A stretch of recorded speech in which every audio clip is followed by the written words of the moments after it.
안녕하세요. 김보라입니다. 자, 올 들어 국내 증시가 가장 크게 웃었습니다. 코스피 지수가 2% 정도 오르면서 1970에서 마무리가 지었고요. 그리고 코스닥도 510선에서 올라오면서 마감이 됐습니다. 자, 유가증권 시장에서 외국인들이 7거래일 만에 돌아왔고요. 기관도 큰 힘을 보태면서 결국 지수는 큰 폭의 반등을 이뤄냈는데요. 이러한 오늘의 반등이 믿을 만한 수준인 것인지, 이제야 국내 증시 봄이 찾아드는 것인지 전문가의 진단 들어보고요. 대응 전략까지 함께 고민해 보겠습니다. 자, 주식 고수들의 똑소리 나는 투자 비법이 살아있는 대박클럽. 오늘은요, 매주 목요일 저희와 함께 해주시는 분이죠. 키움증권 주식 커뮤니티 엑스원의 전문가 주시령님 모셨습니다. 안녕하세요. 안녕하세요. 반갑습니다. 네, 반갑습니다. 네. 자, 오늘 장 분석부터 먼저 해봐야겠죠. 자, 어제까지만 하더라도 코스피 지수가 계속 연저점을 경신하는 상황이었는데요. 오늘 장의 분위기는 제법 바뀌었습니다.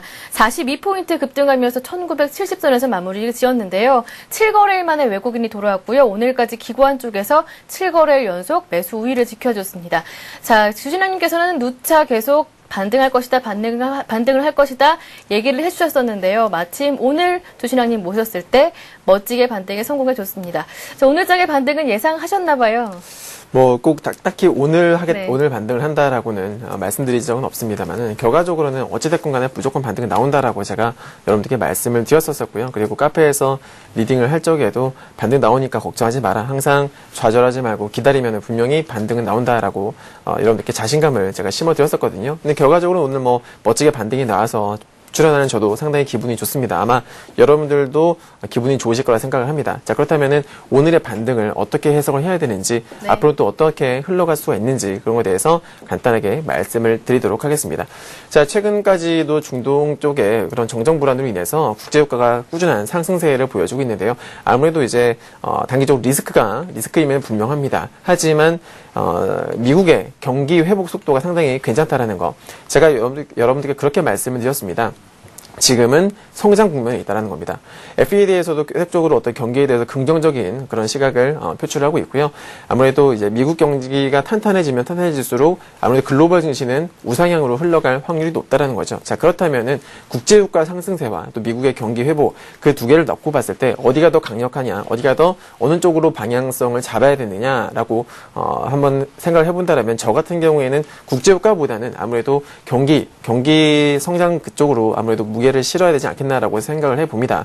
왜 그러냐면 사실 그 중동 쪽의 문제 같은 경우에는 카다피가 문제죠, 그죠? 카다피에 대해서 물론 앞으로 어떻게 일이 진행이 될지는 알 수 없습니다만은, 사실 글로벌 어떤 공조에 의해서 아무래도 이제 카다피의 그런 어떤 앞으로의 어떤 행보를 지켜보셔야 되는데, 긍정적으로 저 같은 경우에는 긍정적으로 보고 있습니다. 왜냐면은 이제 혼자 독자 체제가 언제까지 지속이 될 수 있겠습니까? 지금 오늘 같은 경우에 뉴스도 보니까 카다피 아들들이 망명하는 거 어떻겠느냐라고 할 정도로 지금 분위기가 계속적으로 이제 좋은 쪽으로 회유를 하는 방향으로 가고 있거든요. 저는 좋은 결과적으로는 좋은 결과가 나올 수 있다고 보고 있습니다. 그리고 중요한 것은 뭐냐면은, 최근에 어떤 국제정세의 불안 속에서도 불구하고 국내의 어떤 환율 흐름을 봤을 적에 여러분들 옛날부터 경험을 해보셨을 겁니다. 조금 불안하다 싶으면 환율이 이상 급등을 하는, 그죠? 외국인들이 아무래도 가장 민감한 것이 바로 환율인데, 환율 같은 경우는 최근 들어서 나름대로 괜찮았단 말이에요. 실제로 과거에 작년 11월, 12월 그때보다도 지금 환율은 낮은 단계에 있고, 그리고 낮은 수준에 있고, 여전히 최근 들어서도 2월 달에 증시가 상당히 많이 빠졌음에도 불구하고요, 추가적으로 뭐 환율이 급등을 한다라거나 그런 움직임은 나와주지 않았습니다. 이것으로 봤을 때 아무래도 이제 앞으로의 어떤 방향성을 예측을 해본다라면은 긍정적으로 저는 보고 있다. 미국의 어떤 증시 나스닥이나 다우 같은 경우에는 꾸준하게 기존의 상승 흐름을 이어갈 수 있지 않을까라고 생각을 해봅니다. 최근에 겪었던 조정 같은 경우에 단순 기술적 조정이었다. 많이 올랐다라는 것은 그만큼 또 이제 빠질 수 있다라는 빠질 수 있는 가능성이 커졌다는 것을 의미하거든요. 주가라는 것은 항상 올랐다가 떨어지는, 그죠? 기술적으로 어느 정도 선까지 오르게 되면은 자연스러운 기술적 조정이 나오기 마련입니다. 최근의 조정은 그런 과정이었다라고 볼 수가 있겠고요. 자, 그렇다면 이제 코스피는 어떻게 될 것이냐? 오늘 뭐 장중에 이제 2% 넘게 상승을 해주는 흐름이었는데요. 차트를 보면서 말씀을 드리겠습니다. 자, 일단 오늘 11선을 드디어 돌파를 해줬습니다. 주가가 11선 넘어서 끝나는 건 오늘이 처음이에요. 2월달 들어서.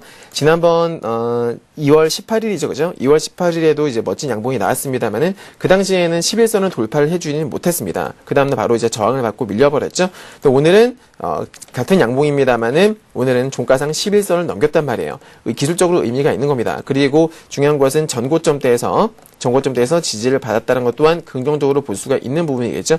자, 의미가 있는 가격대에서 지지를 받았기 때문에, 그리고 그 가격대에서 11선을 돌파해주는 흐름이 나왔기 때문에 추가적인 상승도 기대를 해볼 수가 있겠습니다. 물론 이제 오늘 주가가 오른 데에는 외국인들의 영향이 컸죠. 외국인들과 기관의 순매수세가 상당히 많이 유입이 됐는데, 중요한 것은 뭐냐면 외국인들의 오늘 1,000억 넘는, 아직 2,000억이 안 되는 매수세였죠. 1,000억이 넘는 순매수가 들어왔다고 하더라도 앞으로 꾸준하게 계속적으로 들어올지는 아직 알 수가 없습니다. 중요한 것은 지금 이제 기술적으로 봤을 때 21선 내지는 그 부근에서 저항을 받을 가능성이 높다라는 겁니다. 제가 여러분들께 이런 말씀 드렸었어요. 외국인들의 매수세가, 즉 매도세가 꾸준하게 지속이 된다면, 매수세가 강력한 매수세가 들어오지 않는다면 언제요? 2009년 8월인가요? 그죠? 이때, 2009년 8월에서 한 10월 이 사이에 이때처럼 계단식으로 주가가 하락을 하는 움직임이 나올 수가 있다라는 거죠. 그러니까 저는 지금 어떻게 보고 있냐면, 물론 반등은 나올 거라고 말씀을 드렸고, 오늘 흐름을 봤을 때 추가적인 상승도 가능할 거라 봅니다. 하지만 길어야 하루 이틀이 아닐까. 물론 외국인들의 매수세가 내일도 또 다음 주에도 정말 강력하게 들어와 준다라면은 더 올라갈 수 있겠죠. 하지만 외국인 여러분들 시장 보실 적에 무조건 그냥 예측만 하지 마시고요. 상황을 계속적으로 체크를 하셔야 됩니다.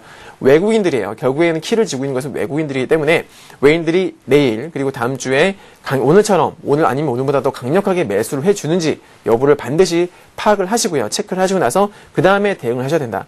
예측을 하셔도 늦지 않다라는 겁니다. 일단 외국인들의 매수세가 이전처럼 작년처럼 정말 강하게 들어오지 않는다면 단기적으로 21선, 가격적으로는 2000포인트 전후가 되겠네요. 2000포인트 전후에서 저항을 받고서 재차 하락할 수도 있다는 점 염두에 두시고 매매를 하셔야 될 것 같습니다. 그래서 일단은 키포인트는 뭐냐면 외국인들의 수급이다. 그렇게 제가 정리를 해드릴게요. 네, 코스피 지수 반등할 것은 분명하지만 조금씩 흔들리면서 올라갈 것이다. 이렇게 정리를 해보면 되겠네요. 네, 그렇다면 앞으로 회장 어떻게 대응 전략을 세우는 것이 효율적일까요? 네, 아무래도 이제 제가 말씀드렸던 어떤 변동성이 여전히 변동성의 가능성이 남아 있기 때문에 중기보다는 단기적인 관점이 유효할 것 같고요. 아무래도 제가 계속적으로 이제 여러분들께 말씀을 드렸던 것이 건설주, 조선주, 자동차 관련해서 자동차 부품주 내지는 포함해서 저점 매수에 공략하십시오. 두려움을 이기고 매수를 들어가십시오라고 강력하게 말씀을 드렸던 걸 기억을 하실 겁니다. 자, 그래서 여러분께서 저점 매수에 나서셨다라면은 오늘 지수가 반등을 했을 때 최소한 큰 수익권은 아니실 거예요. 왜냐면 오늘 이제 정말 겨우겨우 첫 반등이 나왔기 때문에 큰 수익권은 아니실 겁니다. 겨우 본전이거나 아니면 약간 마이너스 정도이실 것 같은데요. 수익이신 분은 잘하신 거고요. 일단은 단기 차익 관점으로 가셔야 될 것 같아요. 오늘 올랐고요. 내일까지 아니면 다음 주 초까지 하셔가지고 단기 차익 실현 관점으로 가시고, 만약에 외국인들의 매수세가 정말로 강하다 하시면은 나머지 분할 차익 실현하면서 나머지 물량을 조금 더 보실 수가 있겠죠. 그죠? 그래서 중요한 것은 외국인들의 패턴을 보면서 매수 강도를 보면서 홀딩 여부를 결정을 하시는 전략이 유효할 것 같고요. 그리고 항상 이제 강조를 드립니다만은 변동성의 가능성이 있을 적에는 항상 현금, 그죠? 가장 좋은 종목 현금을 어느 정도는 보유를 하고 계신 것이 안전하다. 즉, 무리하게 정말 확실한 종목이 아니면 여러분들 너무 무리하게 한 종목에 50% 내지는 100%, 그죠? 풀 베팅하는 그런 일을 하지 마시고 적당하게 분할 매수, 그죠? 계란도 나눠서, 그죠? 나눠서 담아라는 말이 있는 것처럼 분할 매수 20%씩 아니면 10%씩 해서 분할 매수 관점으로 해서 베팅을 하셨으면 좋겠습니다. 자, 오늘 장 분위기가 2% 급등하면서 반등하는 분위기를 연출했지만 대응 전략은 지난주와 비슷합니다. 아직까지는 낙폭이 과대했던 주도주 중심으로 접근을 하되 단기 매매 전략이 유효하겠다라는 의견 주셨으니까요. 이 점 참고하시고요. 이어서 주식 고수들의 투자 노하우를 명쾌하게 전해드리는 고수들의 투자 비법으로 함께하겠습니다. 오늘은 매주 목요일 순서인데요. 주신왕의 특공개미 프로젝트가 이어집니다.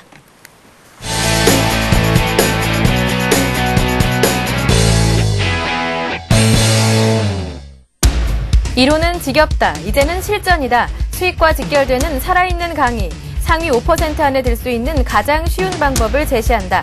주신왕의 특공개미 프로젝트 지금부터 함께합니다. 네, 주신왕의 특공개미 프로젝트 강의 들어보기 전에요. 여러분들 갖고 계신 종목에 대한 상담을 해드리는 코너, 실시간 종목 상담 코너 참여하실 수 있는 방법부터 알려드리겠습니다. 지금부터 신청을 해주시면 되는데요. 어디냐고요? 와그라글 게시판을 통해서 남겨주시면 됩니다. 샘플러스 홈페이지 안에 들어오셔서요. 그리고 회원가입하신 이후에 와그라글 게시판을 통해서 갖고 계신 종목명 그리고 매수가 비중을 꼼꼼하게 적어주시면 됩니다. 네, 그리고요. 센TV에서 증권 전문가 방송을 하고 있다는 점도 모두 기억하고 계시죠? 샘플러스 홈페이지를 통해서 역시 제공해드리고 있습니다. 시간대별로 들어오신다면 내로라는 전문가들의 무료 방송을 시청해 보실 수도 있으니까요. 적극적으로 활용해 보시길 바라겠습니다. 자, 그렇다면 주신왕의 특공기미 프로젝트 지난 시간에 살펴주셨던 관심 종목들 오늘까지 어떻게 움직이고 있는지 흐름 살펴보고요. 그에 맞는 대응 전략까지 다시 한 번 더 수정해드리겠습니다. 네, 지난 시간에 총 4종목을 살펴주셨는데요. 주성엔지니어링과 SK컴즈는 수익권에 있고요. 오늘 마찬가지로 상승으로 마감을 했습니다. 태움과 서한 마찬가지로 여전히 매수 구간으로 보여지는데요. 대응 전략은 어떻게 세워볼까요? 네, 일단 태움과 제가 서한 같은 경우에는 태움 서한뿐만이 아니라 항상 모든 추천주는 카페에서 후속 리딩을 하고 있다는 거 알고 계시죠? 네. 자, 일단 태움에 대한 설명부터 말씀을 드릴게요. 자, 차트 보시겠습니다. 보시게 되면은 기술적으로 봤을 때 동일한 가격대입니다. 그죠? 어떤 박스를 제가 그려놨어요. 주가의 하방 경직성이 확보가 되어 있다는 것을 여러분께서 체크를 하셔야 됩니다. 대략적으로 45,000원, 그죠? 44,000원에서 43,000원에서 45,000원 사이, 내지는 좀 더 길게 본다라면은 5만원까지 해서 그 정도 가격대에서 꾸준하게 어떻게 돼요? 지지를 받고 있다라는 거죠. 자, 태용 여러분들도 아시겠습니다만 국내 단조 업체 중에 1위입니다. 그죠? 시장 점유율 1위를 달리고 있는 아주 좋은 회사입니다. 유보율도 괜찮고 그렇다고 해서 부채 비율 높은 것도 아니죠. 부채 비율도 상당히 낮고요. 재무 구조는 안정적인데 다만 업황이 안 좋아서 그죠? 수주가 결과적으로 수주입니다. 수주가 문제가 되겠는데 그 수주에 의해서 업황이 안 좋다 보니까 수주가 또 감소를 하게 되겠죠. 따라서 실적이 악화됐기 때문에 거기에 따라서 주가는 빠졌다라는 겁니다. 근데 작년에 수주가 점차 회복세를 보였었기 때문에 앞으로도 태용의 주가는 긍정적으로 기대를 해볼 수가 있지 않겠느냐, 턴어라운드 기대를 해볼 수 있지 않겠느냐라는 관점에서 추천을 드렸던 종목이죠. 자, 턴어라운드의 가능성이 점쳐지고 있는 현재 구간입니다. 실적 이미 발표됐기 때문에 여러분들께서 체크를 해보시면은 지난번 이제 과거 공시 내용을 체크해보시면 아실 겁니다. 실적이 2010년도에 좋아졌어요. 그리고 제가 이런 말씀 드렸는지 모르겠는데 세계 최대 풍력업체 덴마크 업체죠. 아마 베스타스의 어떤 이제 수주도 역시나 상당히 많이 회복이 되고 있었다라는 거. 작년 2010년도에 그렇게 되면은 그거와 관련된 풍력과 관련된 어떤 부품업체들은 아무래도 약간 뒤늦게, 그죠? 약간 후행성으로 실적이 약간 늦게 올라가는 그런 경향이 있습니다. 그래서 베스타스가 실적이 작년에 상당히 좋았었기 때문에 수주량을 사상 거의 최고치로 기록했었기 때문에 그거에 따라서 국내 단조업체인 태용도 긍정적으로 기대를 해볼 수가 있을 것 같고요. 제 기술적으로 봤을 때 지금 전저점 부분입니다. 여전히 박스권이고요. 제가 여러분들께 추천을 드릴 당시에 5만원 밑으로 천천히 분할 매수 해보십시오라고 말씀을 드렸었고 중기 보유 관점이라는 말씀 드렸는데 일단 전저점입니다. 그죠?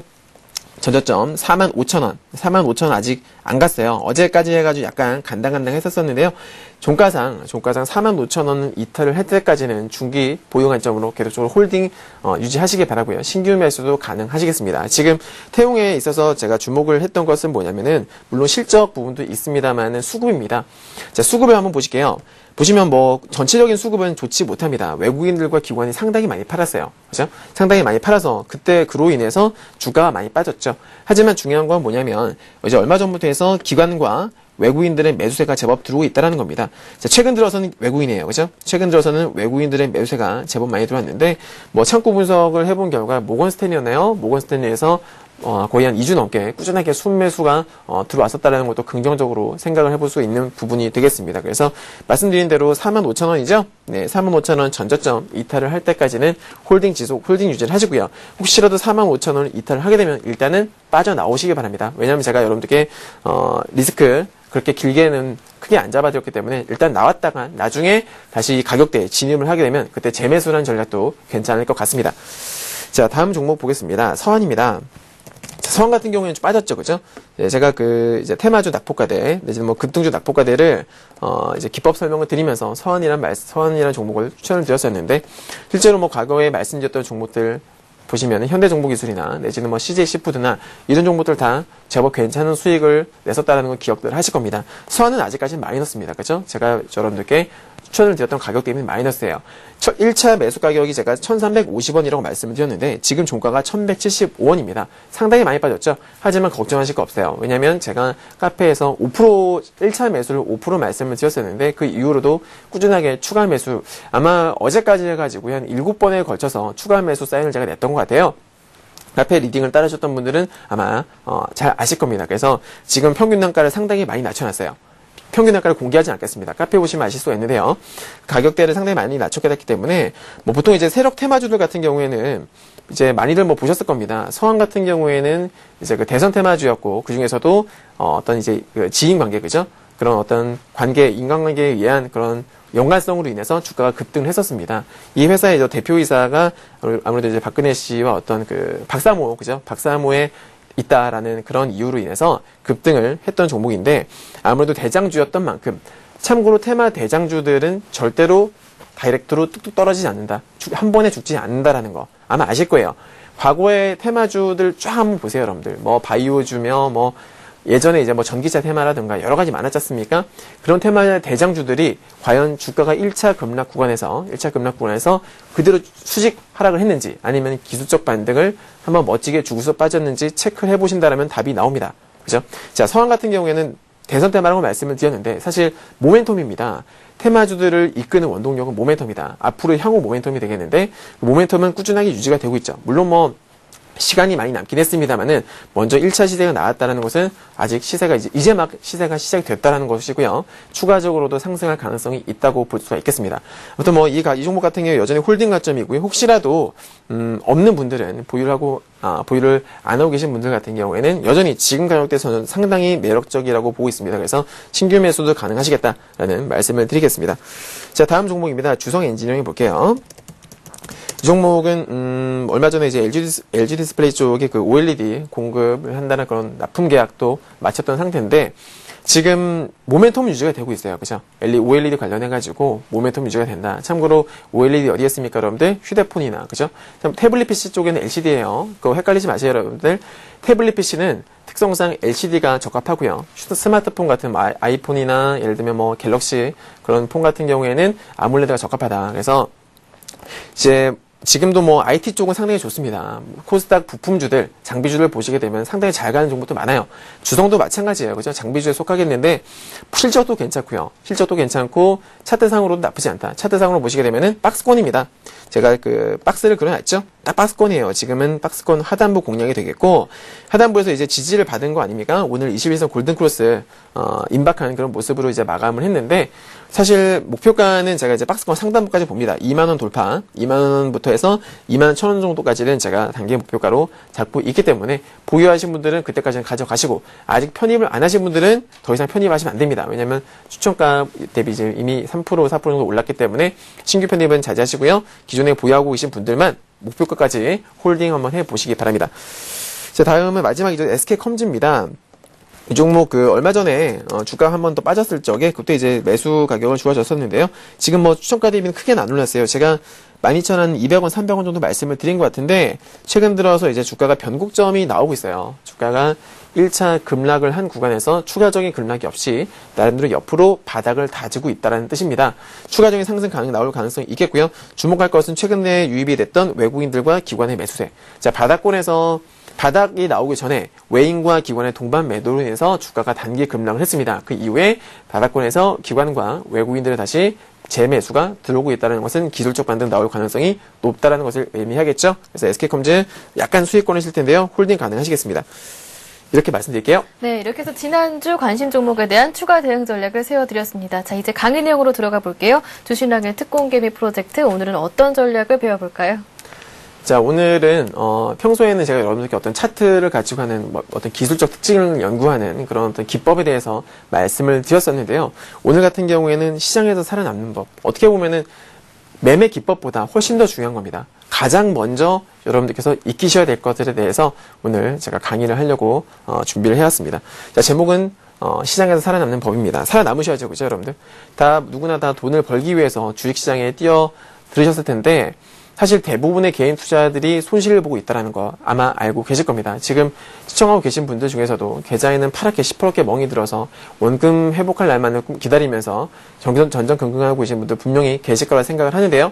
자, 중요한 것은 뭐냐면 이 시장에서 살아남기 위해서는 몇 가지 지키셔야 될 것들이 분명히 있다는 겁니다. 아무것도 모르고서 무작정 그냥 뛰어들게 되면은 그 결과는 반드시 패배할 수밖에 없다. 안 좋다. 참담할 수밖에 없는 겁니다. 여러분들 아십니까? 전체 주식 인구 중에서 최근에는 좀 높아졌어요. 개인 투자들 중에서 수익이 나는 수익이 나는 분들이 전체 개인 투자 중에서 5% 같이 안 되거든요.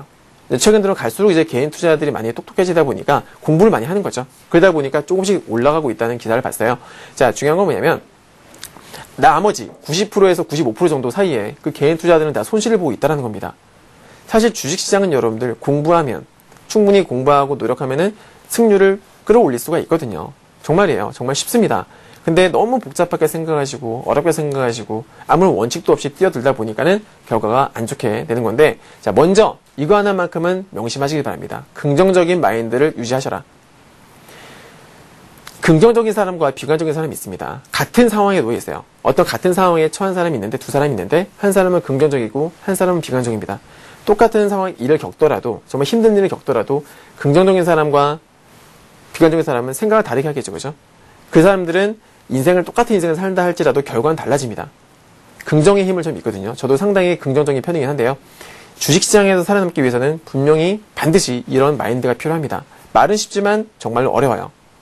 설사 여러분들 계좌 잔고가 시퍼렇게 물들어서 마이너스를 기록을 하고 있다 할지라도 지금 이것은 금방 지나가겠지.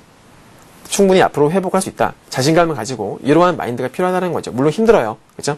시퍼렇게 손실 중인 계좌를 보면서 어떻게 힘이 나겠습니까? 하지만 그만큼 힘들지만은 중요한 겁니다. 노력을 하셔야 된다는 소리예요. 반드시 긍정적인 마인드 유지하셔야 되고요. 설사 여러분들께서 지금 당장 힘드시더라도 밝은 내일, 그죠? 앞으로 뭐 한 달, 두 달, 세 달 후에는 어떻게 될지 모르는 거예요. 사는 일이라는 게 모르는 거 아닙니까?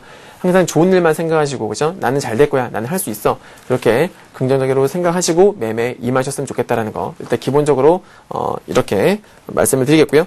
두 번째입니다. 원칙을 만드셔야 돼요. 원칙을. 자, 마인드가 탑재가 되셨으면, 긍정적인 마인드를 탑재를 하셨으면은 그 다음으로 중요한 것은 원칙입니다. 살아남을 수 있는 원칙. 시장에는 정말 수만 가지 종목들도 있고요. 수만 가지 매매 기법도 있습니다. 그죠? 뭐 작전주부터 테마주, 급등주, 세력주, 우량주, 뭐 정말 여러 가지 종목들이 있는데 이 수많은 종목들 여러분들 다 알 수는 없어요. 그죠? 여러분들 입맛에 맞는, 나는 참고 예를 들면 이런 겁니다. 나는 절대로 1,000원 미만의 종목은 안 건드리겠다. 매수 안 하겠다. 나는 절대로 코스피 100 우량주만 하겠다. 이런 정말 간단한 기본적인 원칙들, 이런 걸 만드셔야 된다는 겁니다. 예를 들면 이런 것도 있겠죠? 매수를 해서 수익이 났습니다. 수익이 난 상태에서 만약에 팔지 않았는데, 매도를 안 했는데 주가가 빠지는 거예요. 어떻게 하셔야 돼요? 본전 매도하는, 익절한다라는 그런 기본적인 원칙. 저 같은 경우에 그런 걸 이제 가지고 있거든요. 기본적으로 5% 이상 수익이 났습니다. 근데 났는데 매수가를 위협을 한다? 그러면 일단은 자르고 보는 거예요. 왜냐하면 수익이 났던 종목인데 계좌에 다시 파란불이 들어오게 되면은 그거 견디기 힘들죠. 아무리 긍정적인 사람이라도 화가 나고 자신한테 화가 나고 속상할 수밖에 없단 말이에요. 아예 그런 일을 만들지 말라는 겁니다. 이런 정말 기본적인 원칙을 만드시라는 거예요. 그래서 중요한 건 이제 원칙을 만들어 놓고 지키지 않으면 아무 소용이 없겠죠. 매매하시는 동안만큼은 정말 목숨같이 여기고 칼같이 지키셔야 된다. 필요합니다, 여러분들. 예를 들면 이런 것도 있습니다. 여러분들 그 매매하시면서 이제 뭐 주변 친구분들이나 혹은 뭐 지인분들 얘기를 듣고서 매매하신 분들도 많으실 거예요. 그죠? 어떤 종목이 좋대더라. 누가 뭐 누구의 추천을 받았는데 이 종목 얼마까지 간다더라. 그런 거 듣고서 매매하셨다가 큰 낭패를 보신 분들 많으실 겁니다. 한번 실수하셨으면은 그런 똑같은 실수 반복하시면 안 되겠죠. 그죠? 네. 그래서 같은 실수는 반복하지 마라. 한번 여러분께서 과오를 범하셨으면 누군가의 어떤 정보를 듣고 매수를 하셨다가 실패를 하셨으면은 그런 똑같은 거 하지 마셔라. 그죠? 아니면 뭐 상한가 따라잡기라는 단기 어떤 급등주 매력에 심취돼서 이미 이제 급등했음에도 불구하고 가격이 상당히 높게 뛰었음에도 불구하고 고점에서 추격 매수했다가 역시나 매수하자마자 하한가 맞는 그런 경험을 하셨으면은 똑같은 매매 하지 마시라는 겁니다. 보면 제가 종목 상담 하다 보면요. 항상 여러분도 아마 아실 거예요. 제 방송 출연하는 거 보셨으면은 종목 상담 해드리지 않습니까? 그럼 제가 이런 말씀 꼭 드리죠. 왜 그렇게 비싸게 사셨냐고. 왜 이렇게 비싸게 매수하셨는지 제가 꼭 뭐라고 합니다. 그러면은 비싸게 매수하셔서 보면은 결과가 안 좋았으면은 그렇게 하시면 안 되는 거거든요. 근데 개인 투자분들은 차라리 저점에서 매수하시면 되는데 꼭 이렇게 이미 올라간 것들, 더 올라갈 것 같아서 충동적으로 그렇게 매매를 하신다는 거죠. 이런 잘못된 습관들이 망치는 겁니다. 이런 거 하나하나만 고치신다면 여러분들은 충분히 승률을 높이실 수가 있어요. 그죠? 반드시 기억하십시오. 자, 그리고 다음으로 가장 중요한 겁니다. 시장 앞에 겸손하셔야 돼요. 저 같은 경우에는 사실 저도 사람이다 보니까 실수를 합니다. 100% 맞출 수는 없겠죠. 수익도 났다가도 또 손절매도 하고 하는데 너무 제 자신이 이제 뭐 예를 들어서 매매가 되게 잘 되는 거예요. 그럼 제 자신 너무 맹신하게 됩니다. 그러다 보면은 시장 뭐 아무것도 아니구나. 언제든지 난 수익 낼 수 있어. 이러는 자신감은 좋은데 거기서 조금 도가 지나치게 되면 자만심이 또 들게 되죠. 너무 시장 앞에 자만하게 되고 하다 보면은 언젠가 분명히 큰 코 다치게 되어 있어요. 저도 그런 경험 몇 번 했었었고요. 그래서 반드시 시장 앞에는 겸손하셔야 된다는 거 잊지 마시고요. 그리고 항상 냉정하게 판단하셔야 된다. 자, 만약에 여러분께서 보유하고 계신 종목들이 떨어집니다. 조바심이 나죠. 자, 조바심이 나고 손에 땀 나고 흥분하게 되면은 어떻게 돼요? 판단력이 떨어집니다. 그죠? 어느 순간에도 냉정함을 유지를 하셔야 되는데 그렇지 못하다라는 거예요. 대부분의 개인 투자분들은 긍정적인 마인드도 없으시고 거기다가 조바심이 나고 장이 오를 때는 박수치다가 장이 떨어질 때는 울고 일일비하다 보니까 냉정하지 못하는 겁니다. 어떠한 순간에서도 냉정하게 판단을 하셔서 손절할 때는 손절하고 그죠? 수익 실현할 때는 수익 실현하고 하셔야 되는데 그래야 여러분들의 계좌를 지키실 수가 있는데 대부분의 개인 투자분들은 아쉽게도 그러지 못한다는 거죠. 네. 지루하시죠, 여러분들? 보통 매매기법 강의를 하게 되면은 재밌게 들으셔야 되는데 아무리 이런 이제 어떤 마인드에 관련된 말씀을 드리다 보니까 많이들 지루하실 겁니다. 하지만 여러분들 정말로 똑바로 들으셔야 돼요. 정말 중요한 겁니다. 매매기법은 둘째예요. 이게 가장 우선시 돼야 된다는 거 말씀드리겠고요. 자, 마지막입니다. 자, 자신만의 강력한 기법 또는 멘토를 만드셔라. 자, 대부분의 어떤 직장인 분들 같은 경우에는 사실 기법 연구를 하실 시간이 없어요. 주식 공부를 하실 시간이 없어요. 저 같은 경우는 이게 일이니까 하루 종일 쳐다보는 게 차트입니다. 차트를 보고 있으면 계속 기법 연구하는 거죠. 확률 테스트하고 확률 검증을 하고 시뮬레이션 돌려서 검증된 확률 그런 것을 거기서 이제 기법을 만드는 건데 직장인 분들은 그냥 하루 종일 일하시고 그죠? 직장 상사한테 스트레스 받고 하시다가 집에 오시면 피곤하시잖아요. 식사하시고 주무셔야죠. 그죠? 공부를 할 시간이 없어요. 어떻게 하셔야 돼요? 요즘 증권, 여기 서울경제TV에서도 무료 방송하고 있습니다만은, 이런 어떤 증권 전문가분들이나, 내지는 어떤 증권 서적을 보신다거나, 여러분들만의 멘토를 찾으셔야 돼요. 그죠? 물론 이제 모든 전문가가 다 신처럼 매일매일 수익 낼 수는 없을 겁니다. 여러분들 스타일에 맞는 그런 전문가를 찾으시는 것도 하나의 방법이 되겠고, 또 두 번째로는 뭐예요? 공부하실 수 있는 여력이 되시는 분들은 공부를 하셔야 돼요. 저도 여러분들 같은 어떤 이런 일반 전업 투자자 시절이 분명히 있었습니다. 하지만 제가 이 자리에 있게 된 건 뭐냐면 노력을 했기 때문입니다. 어떻게 노력했느냐? 제가 이제 보통 이제 무료 방송을 하게 되면은 그 투자자분들께서 이런 질문을 하세요. 주신왕님, 좋은 참고 서적이나 그런 거 하나 책 좀 추천을 해주세요. 저는 어떻게 말씀을 드리냐면 책보다는 차라리 차트를 보세요라고 말씀을 드려요. 차트를 보면은 차트 속에 모든 게 저는 다 녹아있다라고 모든 정보는 차트 속에 녹아있다라고 보고 있는 사람입니다. 그래서 무조건 그렇다고 해서 제가 기술적 매매 오로지 차트만 맹신하면서 매매하는 건 아니거든요. 차트를 보면서 기술적으로 매수 타이밍을 찾고 그 다음에 저는 기업 분석을 해요. 보통 이제 그런 식으로 이제 과정을 하면서 종목을 추천을 드리곤 하는데 여러분들도 과거 차트를 보세요. 예를 들면 테마주다. 나는 테마주에 관심이 간다. 그러면요 좋은 방법 알려드릴게요. 과거에 어떤 이제 증권 서적 찾아보시면은 테마주들이 쫙 나열이 되어 있어요. 연도별로 무슨 년, 몇 월 달에는 어떤 테마가 급등을 했었고, 그런 게 잘 정리된 자료가 분명히 있습니다. 그런 거 찾으셔가지고요, 하나하나 다 보세요. 주가가 급등을 하는 초기에 어떠한 모습이었는지, 그리고 1차 조정 구간에서 어떤 이평선에서 지지를 받고, 내지는 어떤 이평선을 이탈을 했다가 어떻게 반등이 나왔는지, 옛날이나 지금이나 똑같습니다, 여러분들. 패턴이 조금씩 뭐 바뀌기는 하지만은 결과적으로 기본적인 원리는 똑같거든요. 주가가 올랐다 내렸다 하는 건요. 패턴은 사람이 조종하는 거예요. 세력들이 조종을 하는 거기 때문에 사람이잖아요. 그죠? 돈을 가지고 하는 어떤 사람의 심리는 거기서 거기다.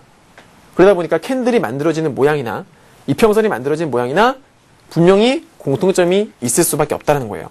100% 똑같지 않더라도 비슷한 점을 찾으시라는 겁니다. 분명히 있어요. 계속적으로 보시다 보면은 여러 가지 테마주들, 그죠? 여러 종목들을 보시면서 돌려보시다 보면은 눈에 띄는 게 서서히 하나씩 들어올 겁니다. 거기서 이거 예전에 어떤 종목에서 봤던 건데, 그럼 그 패턴을 계속적으로 찾아보시는 거예요. 거기서 뭐가 탄생합니까? 바로 확률이라는 게 탄생을 하게 되고, 그 확률에서 여러분들 자신만의 매매 기법이 탄생을 하는 겁니다. 자, 요즘 같은 변동성이 심한 시장에서는 여러분들만의 어떤 특화된 자신만의 강력한 무기가 필요하다라는 겁니다. 저 같은 경우에 낙폭과대가 제 무기예요. 그래서 하락장에서도 저는 살아남을 수가 있어요. 실제로 2월달 코스피가 많이 빠졌을 적에도 저희들은 플러스 수익률을 기록했거든요. 여러분들만의 매매 기법을 만드세요. 그게 부족하시면, 그 여건이 안 되시면은 공부를 대신 누군가가 그러니까 여러분들만의 멘토를 찾으시는 게 맞겠고요. 노력 없이는 아무것도 얻을 수 없는 게 없겠죠, 여러분들? 예, 힘든 장입니다. 힘들 내시고, 분명히 여러분들 항상 할 수 있다라는 자신감 잃지 마시고요. 항상 밝은 내일만을 생각하시면서 매매에 임하셨으면 좋겠습니다. 여기까지입니다. 네, 이렇게 해서요, 주신왕의 특공개미 프로젝트, 오늘은요, 시장에서 살아남는 방법 5가지 지혜에 대해서 살펴봤습니다.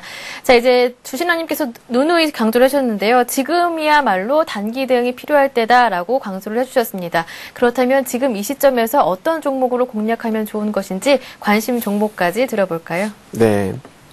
일단, 제가 준비한 종목 첫 번째는요, 셀트리온을 가져와 봤습니다. 네.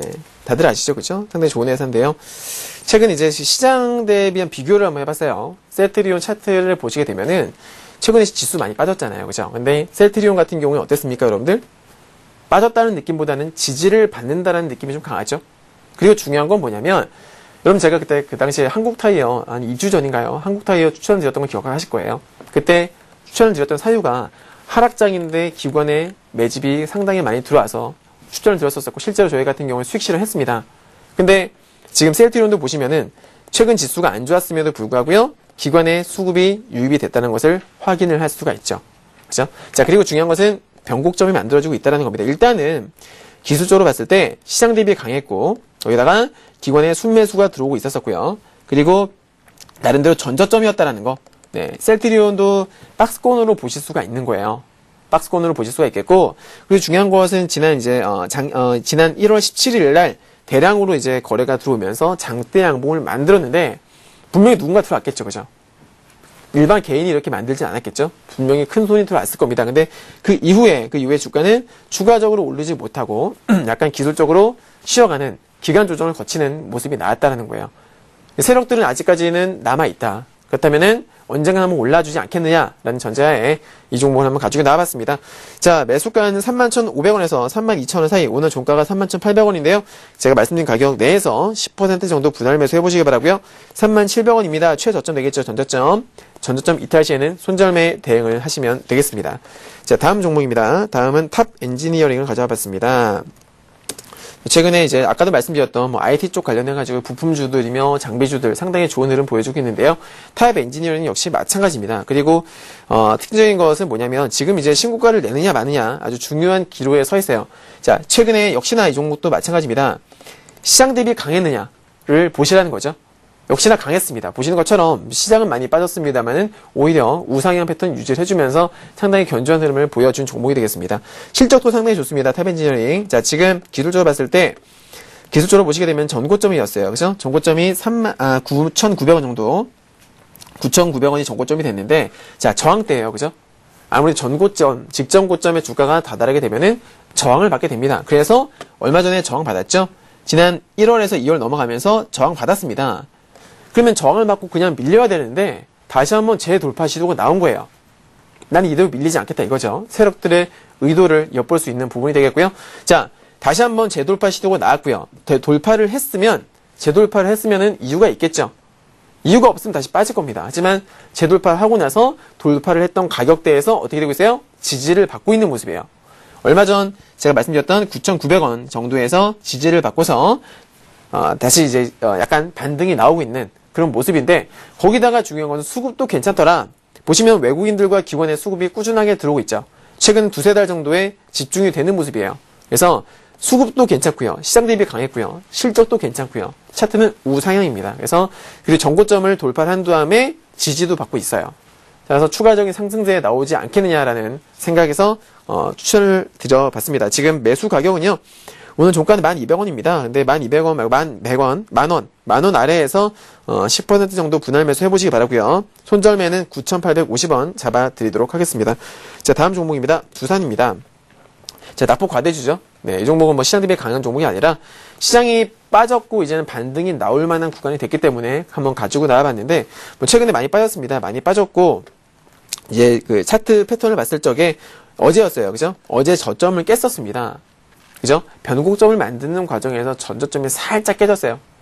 저점이 깨지게 되면 뭐가 나와요? 손절매 나온다고 말씀드렸죠? 자, 저점이 깨졌다라는 것은 안 좋습니다. 근데 종가상 관리를 해주면 상관이 없어요. 자, 두산 같은 경우에는 전저점을 깼다가 종가상 양봉으로 마감을 해줬죠. 일단 긍정적으로 볼 수가 있겠고요. 오늘 같은 경우에는 시장 대비 약했습니다만은 지지를 받는 흐름이라고 보여집니다. 그래서 최근에 들어서 어떤 수급도 나쁘진 않아요. 사실 하락 구간에서야 뭐 기관과 외국인들이 매도 안 한 종목이 어디 있습니까? 그죠? 하지만 매도하기 전에는 기관의 수급이 제법 괜찮았던 종목이거든요. 지금 하락 구간이긴 하지만은 여전히 매력적이다라고 할 수가 있겠고요. 지금 리스크도 크진 않습니다. 그래서 12만 5천원에서 12만 8천원 사이에서 10% 정도 분할 매수를 해보시기 바라고요. 12만원을 손절가로 잡아드릴게요. 이탈 시에는 다 파시는 게 아니에요. 12만원을 이탈하게 되면 비중만 반으로 손절하세요. 나머지는 그 후에는 제가 다시 후속적으로 제가 리딩을 해드리도록 하겠습니다. 자, 다음 종목입니다. 자, 다음 종목은 모린스라는 종목을 가지고 나왔어요. 네, 이 종목은 중기입니다. 앞서 말씀드렸던 세 종목은 단기 대응을 하시는 종목이 되겠고요. 지금 제가 이제 말씀을 드릴 모린스라는 종목은요, 중기예요. 자, 어떤 회사인지부터 살펴보셔야겠죠? 여러분들 요즘에 스마트폰 많이 쓰시죠? 그죠? 스마트폰에 여러분들 보시면은 그 터치 패널 보시면은 두 가지 방식이 있어요. 하나는 뭡니까? 옛날 방식이던 저항막입니다. 그죠? 저항막. 손 터치라는 그 압력을 이용해서 센서가 먹히는 그런 저항막 방식이 되겠고요. 요즘 들어서 이제 계속적으로 요즘 들어 나오는 그 휴대폰들은 보통 정전 용량 방식이라고 하죠. 그죠? 정전기를 이용한 그런 방식이 되겠는데, 사실 과거에서 지금으로 아까도 방금 말씀드렸습니다만 바뀌고 있어요. 저항막은 사라지고 계속적으로 정전 용량 방식의 휴대폰만 나오다 보니까 저항막 업체들은, 기존의 저항막 터치 패널을 생산하는 업체들은 당연히 매출이 떨어질 수밖에 없다. 자, 그러면 모린스가 어떤 업체냐? 바로 저항막 관련 업체였습니다. 생산 업체였는데, 중요한 건 뭐냐면 뉴스 보신 분들 아실 거예요. 작년 하반기인가요? 그때 기존에 이제 시장의 흐름이 정전 용량으로 바뀌고 있으니까 이 회사에서도 투자를 한 겁니다. 기업이 여러분들 살아남으려면 투자를 해야 되겠죠. 그죠? 시장의 변화에 적응하기 위해서는 투자를 해야 되고, 그 투자를 함으로써 당장은 투자를 했기 때문에 뭐 어떤 재무구조상에서 안 좋게 나올 수 있겠습니다만은 나중에 그것이 수익으로 이제 나중에 매출 잡히게 되면은 수익성은 다시 호전이 됩니다. 그렇다면 모린스 한번 생각해 볼게요. 과거에 작년 같은 경우에는 저항막 방식에서 바뀌었기 때문에 매출이 뚝 떨어졌어요. 매출이 상당히 안 좋았습니다. 하지만 회사 자체는 현금도 괜찮고요, 유보율도 괜찮고 재무구조가 괜찮아요. 부채 비율도 적고요. 참고로 잠깐 보여드리면은 모린스 뭐 화면 지금 보실지는 모르겠습니다만은 거의 뭐 무차익 경영을 하고 있다라고 볼 정도로 부채 비율이 10%밖에 안 됩니다. 14% 정도. 그리고 유보율이 1600% 넘어가네요. 그리고 단기 손익 같은 경우에도 뭐 꾸준하게 100억 이상씩 내던 회사인데 작년 같은 경우에는 떨어졌어요. 2010년도에는. 그럼 이제 2011년도에는 어떻게 될 것이냐? 말씀드렸죠. 2010년 하반기에 공장 투자를 해서 개발했다고요. 그죠? 공장 만들어서 시설 설비를 이미 완공했습니다. 따라서 생산을 하게 된다면은 올해 1분기, 2분기, 3분기에서 매출이 잡히겠죠. 그렇다면 어떻게 되겠어요? 턴어라운드가 될 가능성이 있다. 가장 강력한 호재는 턴어라운드죠. 그래서 모린스 같은 경우에는 일단 뭐 모멘텀은 괜찮다고 볼 수 있겠고, 이제 중요한 것은 이제 차트를 보셔야 되는데, 차트나 봤을 때 나름대로 바닥은 많이 다졌다고 보여집니다. 그죠? 그리고 추세선을 그어봤습니다. 상단부에서 저항을 받죠? 저항을 받았는데 얼마 전에 돌파했어요. 자, 대량 거래가 유입이 되면서 추세선 상단부를 돌파했습니다. 개인들이 만든 건 아니겠죠. 분명히 큰 손이 들어왔었습니다. 거래량은 제법 많이 터졌었어요. 자, 그 이후에 주가가 뭐 추가적으로 오르지 못하고 약간 기간 조정을 거치는 모습이지만 지금 아직까지 차트는 망가지지 않았어요. 바닥을 다지고 있는 모습을 보여지고요. 리스크 얼마 안 됩니다. 자, 오늘 종가가 8,300원인데요. 8,300원까지도 괜찮겠네요. 제가 그 준비해온 가격은 8,150원인데 종가가 조금 높게 끝났어요. 그래서 8,200원, 200원까지 말씀을 드리겠습니다. 8,200원 아래로 해서 10% 정도 분할 매수를 해보시기 바라고요. 대신에 7,600원입니다. 네, 리스크가 그렇게 크진 않아요. 7,600원 전저점이죠. 7,600원 이탈 시에는 손절매 대응을 하시면 될 것 같습니다. 중기 관점입니다. 네, 이렇게 해서 주신왕님의 이번 주 관심 종목을 모두 챙겨봤습니다. 이 관심 종목에 대한 대응 전략을 듣기 원하신다면요. 다음 주 목요일 대박클럽 통해서도 알아보실 수가 있고요. 매일매일의 대응 전략을 원하신다면 주신왕님께서 운영하시는 아래 하단으로 나가고 있죠. 여기 카페에 들어가셔서 주신왕님의 대응 전략 매일매일 받아보실 수도 있으니까요. 이 점 참고하시고요. 자, 이젠 여러분께서 상담 신청해주신 종목들을 살펴보는 시간으로 이어가겠습니다. 실시간 종목 상담 코너인데요. 역시나 와그락을 게시판을 통해서 남겨주신 종목만 살펴드리도록 하겠습니다. 자, 가장 먼저 살펴볼 종목은요. 아이디 조심조심님께서 보내주신 멜파스입니다. 멜파스를 45,700원에 매수하셨고요. 비중이 약 40%라고 하시는데요. 최근 흐름이 좋았다가 오늘장에서 5% 정도 조정이 조금 크게 나왔네요.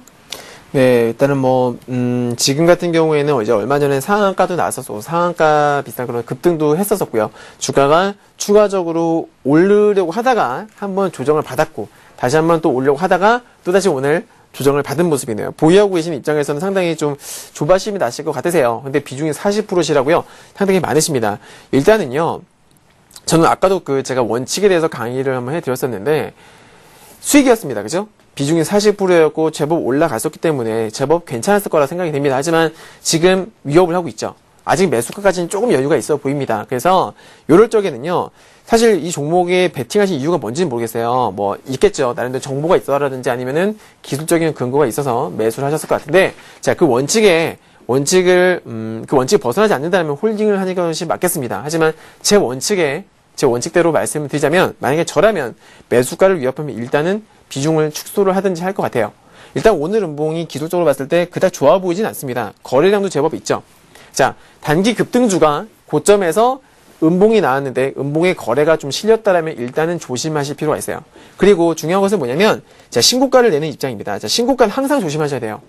신고가를 내는 종목은 강한 겁니다. 그죠? 강한 종목이에요. 그래서 많은 개인 투자분들께서 매수를 하시죠. 추격 매수를 많이들 하시는데, 정말 잘 되면 급등을 할 수도 있는 게 신고가 종목이지만, 안 되면은 신고가를 냈다가 바로 급락을 하는 경우도 상당히 많이 있습니다. 항상 조심하셔야 되는데, 지금 같은 경우에는 전고점에서, 자, 보세요. 자, 전고점을 돌파했으면 버티거나, 그죠? 최대한 버티거나 올라가야 되는데, 오늘 같은 경우에는 어제 살짝 버티는 모습을 연출을 하다가 오늘 확 빠져버렸어요. 일단은 조심하시는 게 좋다는 거예요. 아이디 조심조심님이시죠? 그죠? 조심하셔야 됩니다. 지금 전고점에서 일단 밀린 패턴이에요. 거래량도 제법 있고요. 그래서 좀 리스크 관리 하시는 게 좋겠고요. 내일 시장에서 내일 만약에 매수가를 위협을 하게 되면은 비중을 좀 축소를 하시는 게 어떨까라고 말씀을 드리고 싶습니다. 참고로 수급은 괜찮네요. 그죠? 네. 네, 이렇게 살펴드렸고요. 이번에는요, 아이디 개미영감님께서 보내주셨습니다. 종목은 애강리메텍이고요. 2월 말에 2,920원에 매수하셨고 비중이 30%라고 하시는데요. 어떻게 살펴볼까요? 2,920원이요? 예. 네, 뭐 단가가 되게 아직 되게 높으신 건 아닌 것 같아요. 네. 지금 이제 얼마 전에 급등을 했어요. 자, 급등 테마주들의 바닥을 다지는 그런 패턴이 있는데요. 애강리메텍 같은 경우에는 1차 시세가 나왔습니다. 얼마 전에, 자, 작년 12월부터 해서요, 올해 1월 달까지 나온 것을 1차 시세라고 가정을 해볼게요. 자, 그렇게 되면은, 한번 급등을 했다가 주가가 빠졌어요. 빠지게 되면 이제 2차 반등이 나오는 경우가 상당히 많아요. 어떤 모멘텀이 있는, 애강리메텍 같은 경우에는 금 관련주죠. 그래서, 2차 시세가 한번 나온 겁니다, 지금. 얼마 전에. 그죠? 나오고 나서 중요한 건 뭐냐면, 일단은 21선 골든크로스 했어요. 자, 한 가지 제가 패턴을 말씀을 드릴 텐데, 단기적으로 급등을 했던 종목들이 1차 급락을 하고 나서 바닥을 다지다가 다시 한번 21선 위로 훌쩍 뛰어오르는 경우가 있습니다. 멋지게 골든크로스를 해주는 경우가 있어요. 자, 그럴 경우에는 어떻게 대응을 하시느냐? 보유를 하고 계시는 입장에서는 21선 골든크로스 시에, 그리고 그 이후에 추가적으로 올라갈 적에는 반드시 분할 매도 하셔야 됩니다. 차익 실현 반드시 하셔야 돼요. 지금 보니까 매도 타이밍을 놓치신 것 같은데, 기본적으로 알고 계셔야 돼요. 급등했다가 조정받고 추가적으로 21선 위로 올라갈 때는 반드시 분할 매도 하셔야 된다. 그럼 만약에 못했다 하신다라면은 그 다음으로 지켜보셔야 될 것은 뭐냐면은 21선 지지 여부입니다. 종가상 21선 여부를 최소한 하루 정도는 이탈을 할 수 있어요. 하지만 이탈을 했다가도 다시 회복을 해주고 그런 모습을 보여줘야 돼요. 예를 들어 볼까요? 크레듀라는 종목이 있습니다. 크레듀. 이 종목도 예전에 제가 수익 냈던 종목인데 잘 보세요. 제가 크레듀를 어디서 매수했었냐면 차트상 이쪽에서 매수했습니다. 이렇게 여기서 매수해서 여기서 매수했군요. 네, 여기서 매수를 해서 단기적으로 상한가를 저희들은 수익 실현했어요. 어디서 수익 실현했느냐? 상한가 다음날 21선에서. 왜? 급등했던 종목이잖아요. 그죠? 자, 급등했던 종목이 21선까지 닿았다. 그러면 일단은 팔아주는 겁니다. 기본적으로. 그리고 나서 중요한 것은 뭘 보셔라? 21선 지지 여부.